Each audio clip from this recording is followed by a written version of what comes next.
Hello, good afternoon, everyone. It's my pleasure to welcome you to another episode of the Facility Management Launch Hour.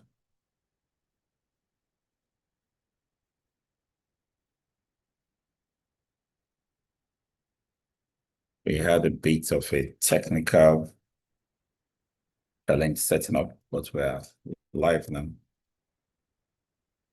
So if you are on any of our channels, YouTube especially, and then Facebook and LinkedIn accounts for the company and myself, you'll find us reaching out to you right now as we start this launch hour session. My name is Paul Erubami, and I'm your regular host on the FM Launch Hour. It's my pleasure to meet with you again here today for another exciting episode. We come up with something very relevant, something very interesting, and something that can help you get to do your job better, live and grow your career as a facility manager and anyone basically working in the business environment. And today we're looking at something very interesting: financial planning and resource allocation for facility success. Most people's career in our industry, most careers basically hang on how well you deliver value to your organization. Many people don't realize that every time you waste resources, misappropriate resources, make mistakes with how financial resources are spent, it counts against you.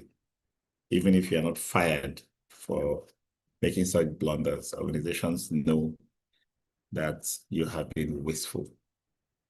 And some day of reckoning will come when you really will need to account for such wastefulness. The reverse is always the case. When you are prudent, when you demonstrate value, you could spend a lot of money, but every naira you spend has a connection with value to the organization, to strategic objectives, to long-term success of the organization. Then you are given credit for creating such value. So because this one affects your career, helps you, if you know how to handle this, you'll be indispensable, you grow, you command premium salaries. This topic is very important. And two, it also, and most importantly, affects the bottom line of your organization. If you spend financial resources of your organization in a way that does not direct towards achieving the strategic objective of the organization, that's a net loss. If you spend and at the end of the day, you are found to have spent more than an optimal amount to achieve something, however valuable, or more than the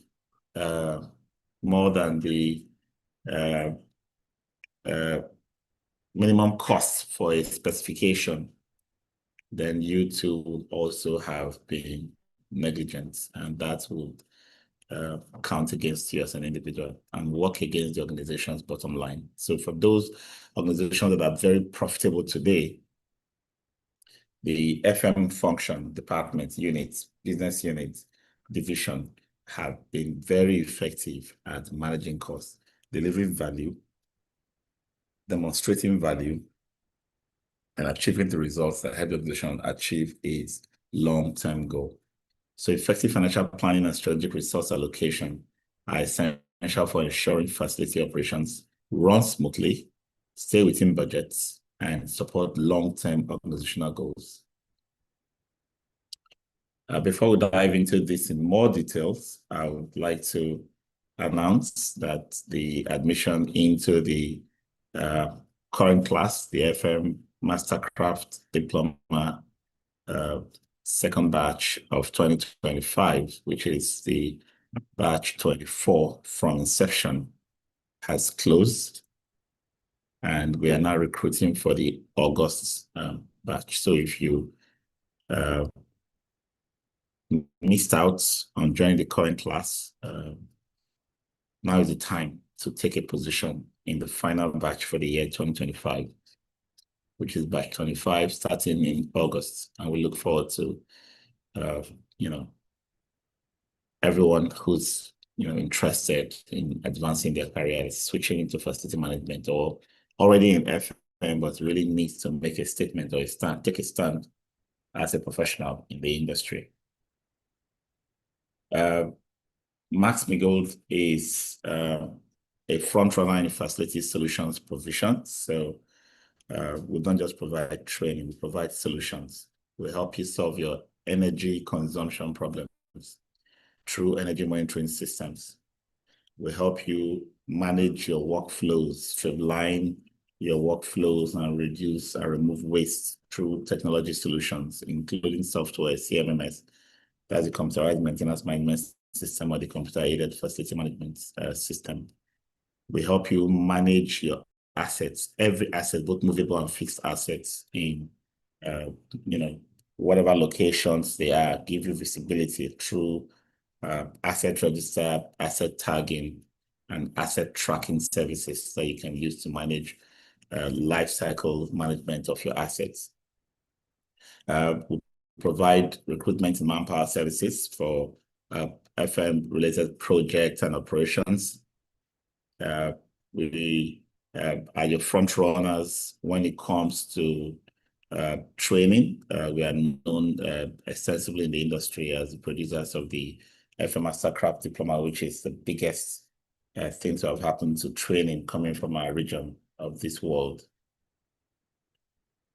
Something great is happening amongst the alumni of the FM Mastercraft Diploma.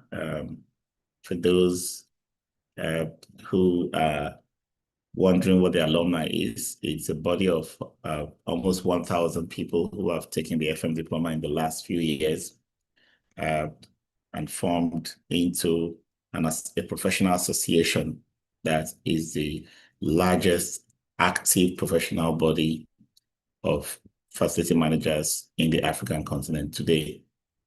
They have a very vibrant platform of exchanges, benchmarking, support system and structure built in place. And this August, we are planning to roll out a facility management conference, a summit like no other. So look out for information. It's going to be open to the entire community of the built environment. So whether you're a designer, engineer, architect, surveyor, landscape, whether you're a builder, developer, real estate agent, you all will be invited to attend this conference. Details are being worked out. It's going to hold in Lagos. I'm excited already to be seeing what the team putting together this conference is doing. So, watch out for something remarkable coming soon. Okay. Financial planning and resource allocation for facility success. You'll be learning about facility planning, financial planning, facility management, budgets, how to budget effectively. I'll share some insights on how I do this, how to allocate resources. Then we'll delve into cost-saving measures, how to manage costs of your operations and investments. And then we'll wrap up with how to align financial decisions with organizational goals. All right, so I started out introducing this session by talking about how important it is for you as one of the custodians of the organization's funds. We in facility management may not be the ones making the money. We may not be the ones bringing in the revenue, but we have a very strong role to play in the profitability equation. In fact, if we play our role properly, the organization will be very profitable. If we make mistakes, work in ignorance or lack of understanding, the organization is going to lose and dwindle into losses. Okay, so as facility managers, it's important that we understand how money comes into the organization, how money is spent. That bigger picture that leads to how much profitability we make, how much profit we make as an organization, will show us where we sit in that whole spectrum. Sitting majorly sitting in the expense arm of that equation, but also with significant impact on the profit end, which is what we call the bottom line of the organization. That's one of the things you should do as somebody in this critical, almost precarious position in the organization, always seen as the one spending.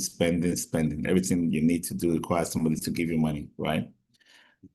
You need to have effective allocation. Now, effective allocation has two angles to it. One is, what do we need to spend money on? And the second angle is, when do we need to spend this money? In deciding what we need to spend money on, you need to ask what's important to the organization. How do I prioritize my spending? I'll talk about this in a bit.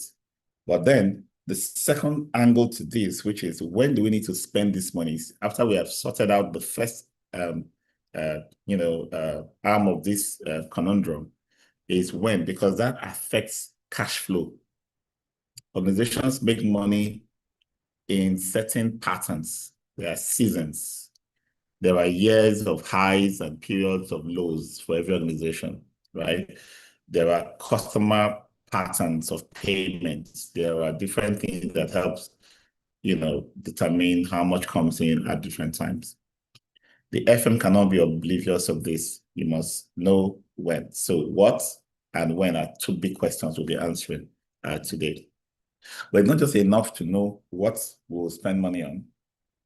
Of course, how much you will spend as part of that what, and then when. It's also important to have these answers for now and for the future, which means you must be able to see ahead of yourself, see future requirements in the organization, which requires a lot of planning.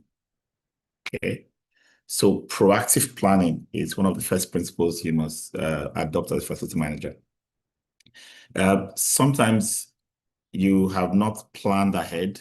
You didn't have a budget, or even if you had one, it was not reviewed and approved. And then you need money to execute some operations or project activities.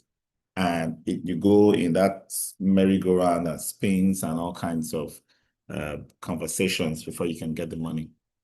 It is because you did not give people heads up years in advance to consider that what you are trying to do for the organization, which provides the value, which provides the enablement for the organization to achieve what it needs to achieve, will cost money, isn't it? So if it comes as a surprise, nobody has plans for you. So if you don't have plans for yourself, be rest assured that is going to lead to too many stories. The other thing is, when I said today's money and tomorrow's money or future spending, you have to connect every spending that you make as a department or an organization or an individual, tie it to the assets that you have. So it's either you're acquiring new assets or maintaining already existing assets. What are assets? From your spaces to your building components to your movable and non-movable assets that are connected inside, around, about the facilities that you manage.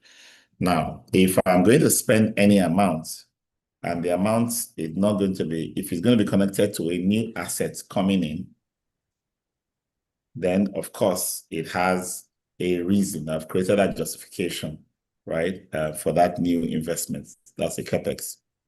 It could be connected to an existing asset, to either replace it, to overhaul it, to improve it, right? Then, of course, again, that's a capex expense. But then the objective or the reason why I have this asset that requires replacement, overhaul, improvements, has been previously established. So there's a reason why we have these assets. Otherwise, we discard it and not replace it. And then I now need to have the funds that will be spent to operate and maintain the existing assets, which is my OPEX budget.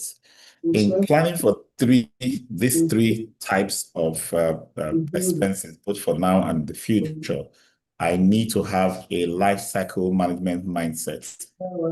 Every asset, whether I'm bringing it in now, whether I'm overhauling, improving, making some structural changes to renewing them now, or whether I'm just going to operate and maintain them. Of course, there'll be money involved. I need to understand where they are in their life cycle. For example, I cannot prescribe a maintenance regime for an asset that is very old and apply the same regime, the same frequencies and types of activities to another asset that is brand new, right? So the amount I spend on an old equipment and the one I spend on the new one will not be the same. In many cases, even the processes, the activities, and all the things I'll do will be different. So that's the whole idea. You must have life cycle mindset. Everything are in different stages and requires different types of attention, different types of activities, and different costs to them. Now, in all of this, in positioning how to spend on new assets, revamp and upgrade old assets, and operate and maintain old assets, current assets, I must ensure that I can elevate my thinking beyond just looking at the asset, because this is where we mostly have a problem. Oh, transformer is bad, we need to replace it. Oh, generator is bad, we need to replace it. You must go back to the basics and ask yourself, why? Why do we have these assets in the first place? And if I've looked at the performance of that asset to this point, I'll need to ask myself, why do I still need that same asset? If I'm thinking about this deeply, my mind can go over and above the asset to think about the utility or value I get from the asset. So I'm no longer thinking about a transformer or a generator. I'm thinking about kilowatt hours, energy that I actually need to run A, B, C types of other assets, which produces so and so types of utilities. That's thinking, right? And because I'm elevating my thinking to that point, to that level, I'm now aligning it to organizational goals. There are different things happening to organizations at different times. Some organizations are awash with money. Some are struggling to get by from day to day. The FM should understand the difference. High cash flow, low cash flow. How does that affect your buying decision or spending decision on what asset to acquire, upgrade, renew, and operate, maintain, right? Organizations that want to, reduce tax liabilities as a strategic objective, or improve customer satisfaction by increasing reliability and efficiency of its systems, by inwardly integrating ownership of assets so that we can have full control of it. These are all strategic directions the organization is going that we as FMs must understand. So whether we are going to take the aspect of acquiring an asset, if I look way up and I can align with organizational objectives and see where the organization is going and the position it is in the market right now, I can still get that utility of value by leasing, by renting, or by subscribing for that utility as a service. So I can subscribe to someone else's generator, an IPP, for example, and get so and so in return. Power as a service contracts are all over the place where I don't even have to invest in acquiring my own equipment. Someone else does that and I buy, with a minimum cap amounts from the person on a monthly basis. Those kind of options happen because I am now thinking of aligning facility spending with organizational goals. I would achieve what I want to achieve, and I don't send the company to go and break the bank and spend so many millions or even billions trying to get things that I can still get what we need without having to make that investment if we don't have the kind of cash flow to deal with it. And that's the same thing with everything else. Take operations and maintenance. In the aspect of operations and maintenance, should I stock spare parts? Should I hire people and put them on standby? Those decisions cannot just be taken because this is how it is done. No, no, no, no, no, no. There's no how it is done. I know what I should do on a routine basis. I've used the history and life cycle of the asset to decide the frequency and different activities to carry out for that asset. Now, how do I execute? It has to align with organizational goals. Do we have the space? Is the space we have very expensive? Can I factor or work out the cost of storage compared to the value I'm going to get from reliability of having my spares in stock, right? Is it possible to have a contract with a supplier or a stockist that puts a little money up front for them to have a certain minimum all the time in case we need it instead of stocking myself? All of that questions that is right on every side, but it can only be right when it aligns with organizational objectives. And so I can dissect the criticality of my various services and say, oh, for this particular service, for this particular space, we must have them in stock, and so on, and give justification. All your justification must be aligned to organizational goals. Because if your organization is in highbrow areas where the cost of a square meter is so high, I probably would think twice about stocking everything I need. Should I just stock the ones for a certain operations or maintenance that is so critical that I can't even have the same day to go to the market and get something in the worst case scenario, right? And our operations, our business depends on that. I probably want to stock that. Are there others that, if things go bad, we can still run the business without any hitch for 3 days to 1 week? Why do I have to stock those? I have to ask those questions from a standpoint of strategic consideration. So my decision making is now being driven by data, by information. First, information about what's happening at the top, what's happening to my organization. Are we profitable? Do we have cash flow issues? Do we have funds? How is it, being able to look up to management and, whether by written communication, by town hall meeting conversations, or by the news we hear on newspaper on our website, or just by observing body language and spending patterns from the top, you can get a sense of where our organization is at this point. But again, if you are trying to make decisions and you want to make them purely aligned to organizational goals and objectives, you need to be close to management. You need to have conversation with one or two persons in management that can share their thoughts with you on how things are going with the organization, because you will need those to make decisions, to make recommendations. And if in the worst case scenario, you don't have a clue what's going on up there at the top, what you basically need to do is come up with at least three, I call it my rule of thumb of three, where you come up with 3 options all the time for whatever you need to spend money on, right? Whether it's to install, to upgrade, or to operate and maintain, come up with 3 approaches on a regular basis. A very expensive one, a mid-range one, and a zero to low cost approach to meeting that facility objective, right? And each one will have their pros and cons, identify them, have cost benefits analysis, I note them down. And then based on my own understanding of the current situation and the trend, going by historical data of the organization, I'll be able to make a recommendation. But the final decision now rests on management. If I continue to make those recommendations over time, I will see a pattern in the kind of decisions that management makes regarding the options I keep bringing up. And I'll get a sense of how the organization is the direction or the strategic objective. So our spending must be aligned with the organization.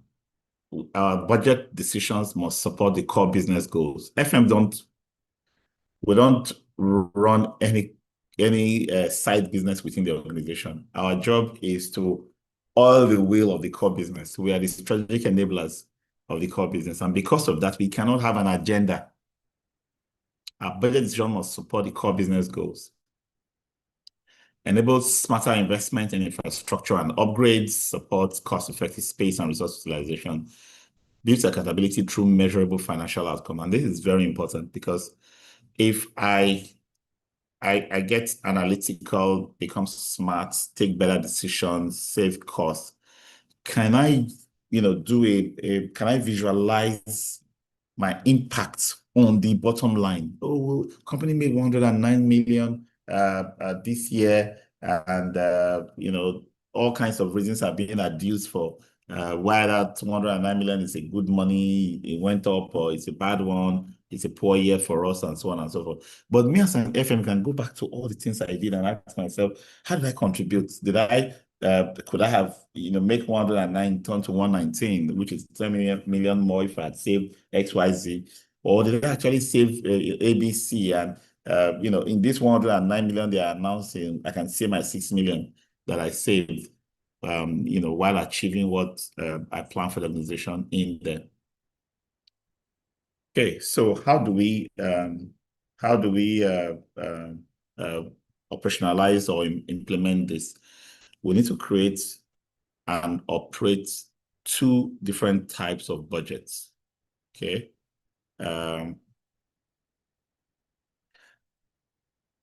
Most of us just get to a facility and, oh, the generator is due, service it, come and do this, come and do that. So we get to the operational mode. And we just keep asking for money to get things done. And then at some point, you'll be required to create a budget. So you have historical information, you have some ideas of what needs to be done, you draft all that, and you have a budget for the things that you need to do on a regular basis. So OPEX operating budgets, they seem to be easy to make, but then there's a major concern I have with the industry right now. Many people don't have a structured approach to capital planning. And so you see some OPEX budgets containing elements of capital, what should be capital budget. Capital budgets are money you spend on assets to either install new assets or components, upgrade what you have. But then the benefits of such investments are not experienced or obtained or received in the current budgeting cycle, which is 1 year, right? So if you now go and put something like, replacing interlocking tiles on the sites, repaving roads, street lights, removing obsolete water treatment plant and putting a brand new reverse osmosis system in place, you will be introducing capital budget items into operational budgets. And this become more complicated for those managing residential communities where you keep trying to reconcile accounts and it looks as if the operational funds is wavering from year to year. 1 year service charge is 300,000, the next year is 900,000, and then the year after that is 450,000. It's not a good approach. The best approach would be to separate the routine day-to-day spending into the OPEX budget. Those ones are pretty fixed. They'll probably move at arithmetic progression, which is somehow tied to inflation rates, any structural change in general pricing levels, certain indices of the central bank and the Bureau of Statistics, basically just dictating how the economy is going, whether growing or dwindling, and the inflation rates. That's how OPEX moves. So it's not radical. The services you provide will basically remain the same services, but then it will either adjust for upwards or downwards depending on economic conditions. But when it comes to capital budgeting, you're supposed to have life cycle dates set for replacement of every asset. So every asset that's installed have their life cycle of what we call a useful life date set. Transformer has been set 25, 30 years. Air conditioners have been set 8, 10 years. Generators, 6, 8 years. Copiers and printers, 4 years. Vehicles, 7, 6 years. Whatever has been agreed does not mean that when it gets to that time, you have to throw them away when they are still working or they are still serving you or they have not degraded, to the point of throwing them away. It means that you evaluate them and take a decision to defer the time of upgrades or replacement, right? But then there are some that, they will live true to their degradation curve analysis that led to the useful life that you decided for them. And once it's that time, they need to replace. So bottom line here is, if I've set different years, the roof will be, up till 2035, the ACs will be here till 2031, the windows and doors will be, due for replacement in 2038. Those are what I have planned. And then I'll now use present day terms to estimate future spend. And I'll put monies on all of those. It doesn't mean that's the total amount I'm going to spend. No. It's only telling me if I were to do it today, how much will it be? So every year I need to review this. So if I'm now looking at 2026 CapEx budget, I'm asking all the things that are due for replacement 2026. I need to answer 2 questions. One, will they be replaced or should they be given an extension of life based on the condition I'm assessing now? If I'm assessing them now and they are looking very unreliable, they're looking like the degradation is very fast, the rate of decline, productivity, reliability is very low, I know I have to replace them next year. So I plan their replacement next year by going to the market to do a market survey now and creating an estimate of what it will take to replace them next year. The ones that are going to be replaced next year are the ones that falls into my CapEx budget for this year. If that budget is approved, once it gets into January next year, I know that I have projects to execute. Now, while I'm reviewing the ones that were due for next year, I'm also reviewing the ones that will be due for replacement 2 years' time, 10 years' time, 15 years' time, and so on and so forth, right? I'm looking at them again to say, do they need to stay on the dates that were given or should they be extended? If in 2 years' time, for example, I have a certain Windows system in my building that it's been there since 2005, and now it's 20 years, and I put 21 years as a replacement. I'm looking at them and I'm saying, it looks like we're lucky with this particular acquisition.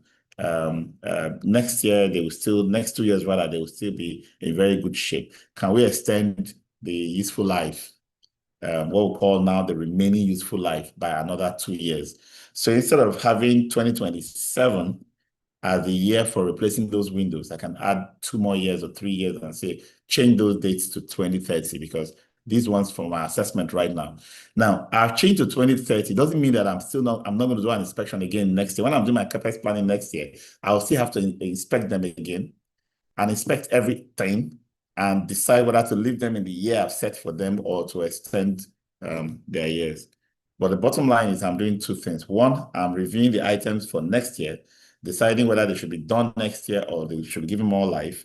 And 2, I'm looking at all the things for future years and asking myself whether I should leave them for the years they're currently been allocated as a replacement years or giving them more years. That's why I do that on a yearly basis. So on a yearly basis, I have plans for my entire assets.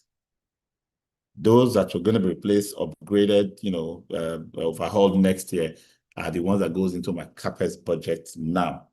The future ones will not go in, but they all have their numbers, they all have their dates, and they're waiting for future inspections and evaluation. So that whole process is a forecasting process. And so nothing hits you by surprise because you are having a high level, bird view oversight. over your facilities. And this life cycle approach also helps you adjust maintenance, right? For example, you have a generator could be due for replacement next year based on the plan, but you realize that you could add 2 more years to its life, right? And you're asking, what should you do next year instead of replacing it? Could you overhaul it? Or can you even move the overhauling till 2 years' time? If that is the case, whatever decision I decide whether to overhaul it next year or move the value to next 2 years, I need to ask myself whether my current maintenance frequency is still viable for that generator. Because if I've been doing 300 hours or 250 hours, since it was bought, and I'm seeing how much degradation I notice every time we're doing servicing, and I'm afraid the failure, the failure point, the frequency, what we call mean time between failure, is getting shorter and shorter towards next year, and I really want to extend it by a year or two. I probably will now need to adjust my maintenance cycle. Okay, so if I start doing the servicing at 150 hours or 200 hours now, I can actually give an extra year. And why am I having this consideration? Because I'm thinking about our cash flow as a business. I talked to management about a possible replacement next year, which I'm thinking we can move to next 2 years so that we can plan properly on what to do about the gen. I'm adjusting my maintenance cycle now to give it, more quality performance. All of these are what we do on an ongoing basis when managing facilities. And this gives our stakeholders confidence that we're not just road operators.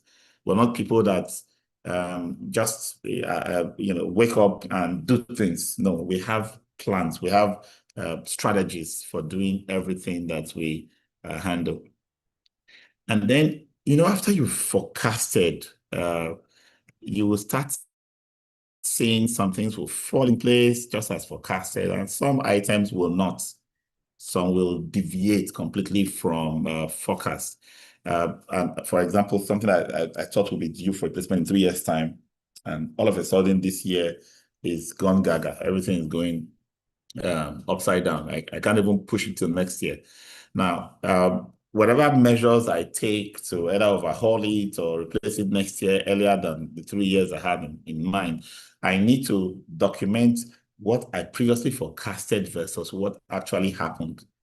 Because next time I have a generator, I have to find a way to analyze the data of the ones that I just replaced or the ones that I've used before to see how to set its useful life or to adjust my operational maintenance procedures and work activities so that I can actually push it to my estimation.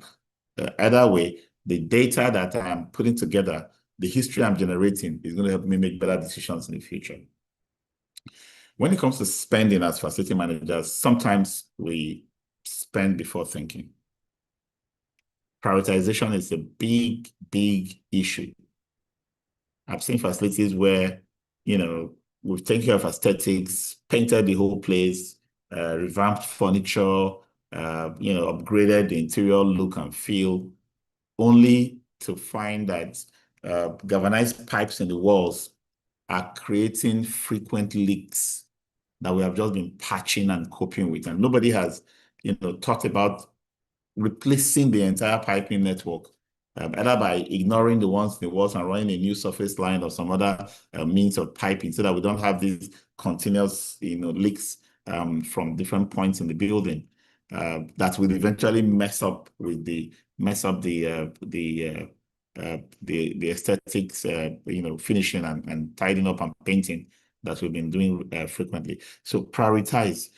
What are the things that are really needed compared to the nice to have, the shiny objects that we often chase? Okay. Sometimes you have health and safety concerns, real issues, and they are not being dealt with. Take someone who has a high-rise building, all sealed in and locked in, of course. You know how high-rise buildings are often designed without windows that you can even open and get fresh air in. And then your central air conditioning system, though it's cooling, has a collapsed or malfunction damper that's supposed to bring in fresh air into that system. So you might be having a system where everywhere is cooling, but just recirculating the same air that is within it. And over time, people become sick of different things because they are, not getting enough oxygen. And someone is not prioritizing that. You're spending your funds in dealing with the things that makes the place look plush and expensive to impress customers. Of course, that could be a strategic objective, but we need to prioritize what is more important. Okay, health and safety, customer service, profitability from cost optimization, and so on and so forth, are ways we should prioritize what we spend on. We should always think about how to optimize our resources, from manpower to equipment to materials, how they are used, how they are accounted for. The way you would want to, consciously account for inventory from store, taking out the box to go and fix, or taking out a mop stick or napkin to go and clean, is the way you should account for every hour of time that your workers put into the work. So people disappearing and reappearing as they like, probably didn't think about that person as a resource that's being paid for, that every hour has an amount that is being paid for, that should be accounted for, right?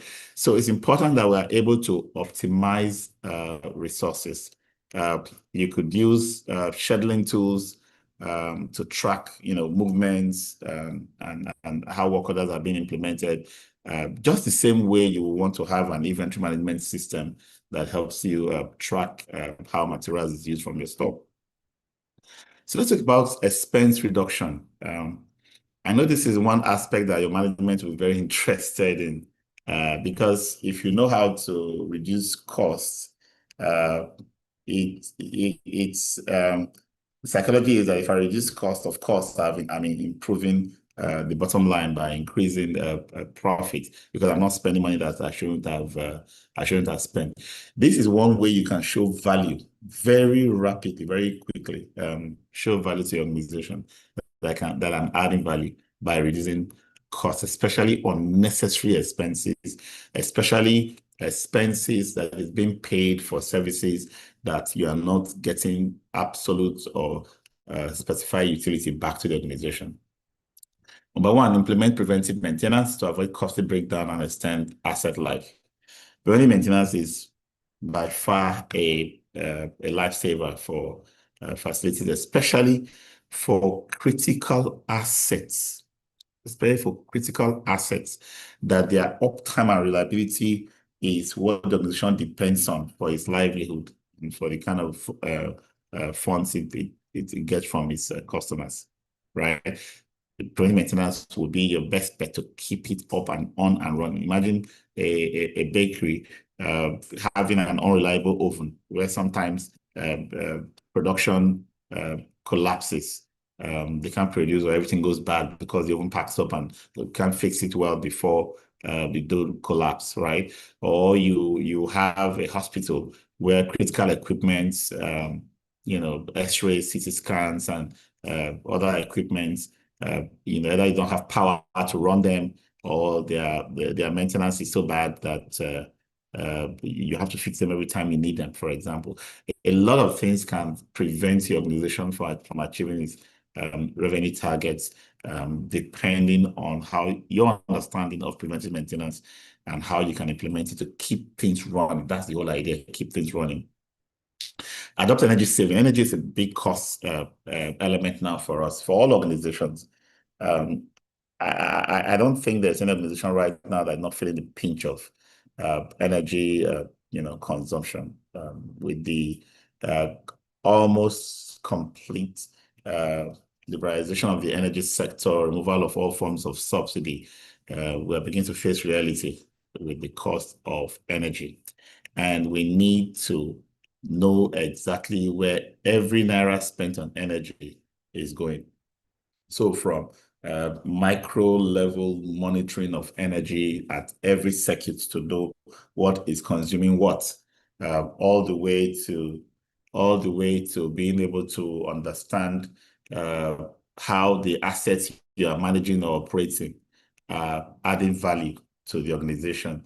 We need to, there are some things that are running. They don't need to be running. You have to ask them, why is this running? And why is it running from this time to this time? Why not from that time to this time, right? Such considerations. And then there are some assets that you just keep investing and buying again and again and using without asking yourself, how is it contributing to my energy consumption?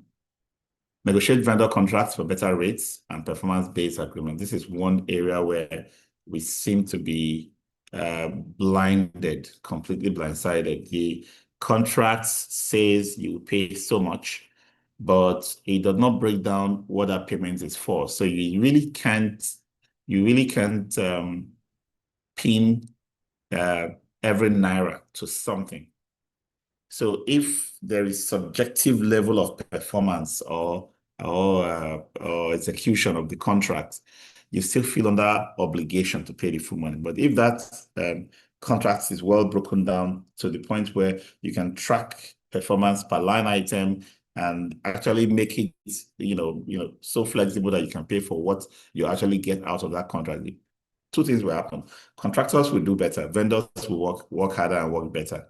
You will get more value for every naira that you spend. And any service not given to you because of one issue or the other, you don't have to pay for them. Optimize space usage. I've talked about this a lot. Some areas are really expensive. You cannot just have space wasted because every minute counts when it comes to space utilization. So you must be able to do space utilization studies on how your spaces are being used.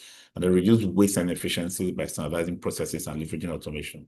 There are so many things that are being done in a haphazard manner in most organizations right now, that if you do value stream mapping of how to get from input to output for most processes, you will see some value lost along the way. Removing those wastes should be a priority. In all of this, we want to maintain a very high service quality. So service quality must be defined using service level agreements. I'll have another day when I'm going to spend time just talking about how to create and craft a perfect service level agreement. Right now, I think what most people are leveraging on is the skills and the ability of the service provider to write his own service level agreements. Okay. Of course, it's good to use your vendors to draft their service level agreement, but you must have a sense on how to adjust or tweak that service level agreement so you can get better value for the monies you're spending, right? And then vendors and staff serving your organization needs to have performance indicators, needs to have performance management metrics in place that you will track to see that they are actually providing value. And then train them. Train both contractors and vendors and your staff. Don't say, oh, they've been trained. They know what they are doing. No. And then conduct regular audits and inspections so that you will get a lot of insights into what's actually going on. I think in addition to the service level agreement, I will also have another session where I will talk about key performance indicators because there's a difference. And I've talked about it in several sessions. Service level agreements are relative to the service itself. How is it being performed? Key performance indicators are relative to the relevance or impact of the service to organizational success. How is this service impacting the organization? And for every contract, for every employee you have in the team, there must be a way to define service level agreements and a way to define key performance indicators. Sometimes some SLA metrics are so important that they repeat themselves as key performance indicators because those are things you can measure to show that that service is adding value to the organization. And then according to Thomas S. Monson, when performance is measured, performance improves. When performance is measured and reported, the rate of improvement accelerates. You cannot, make progress if you don't have people you report to. I always say if a job that you are doing today does not require you to create reports, does not require you to watch and track trends of your past performance into your present and project you in a direction into the future, that job is ruining your career and ruining your life because you cannot improve, okay? So there must be clear a set of data that will be used to track performance, which should also be based on goals set from the onset of deploying that service. So in a nutshell, we cannot manage finances without first understanding the organization's strategic objectives and goals, and then having clear plans for operational and capital budgets, prioritizing and spending on what's important, separating wants from needs, and then being able to forecast future up to several years, 10 years, 15 years in terms of the capital expenses. And then finally, our processes themselves, the people that we deploy, the vendors that we bring on board, all cost us money. We must think of how to get value by refining the processes that we use to deploy in our operations and maintenance. So that's our session for today.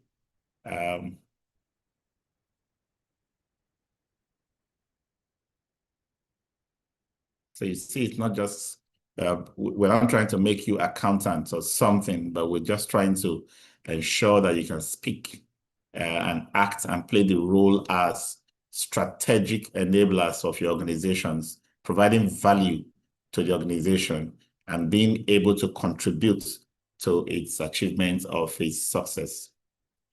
Okay, so it's 1:59. I'd say kindly put your questions. If you look at the chat, you see we have the link for our WhatsApp platform for Max-Migold training platform. Please join that platform.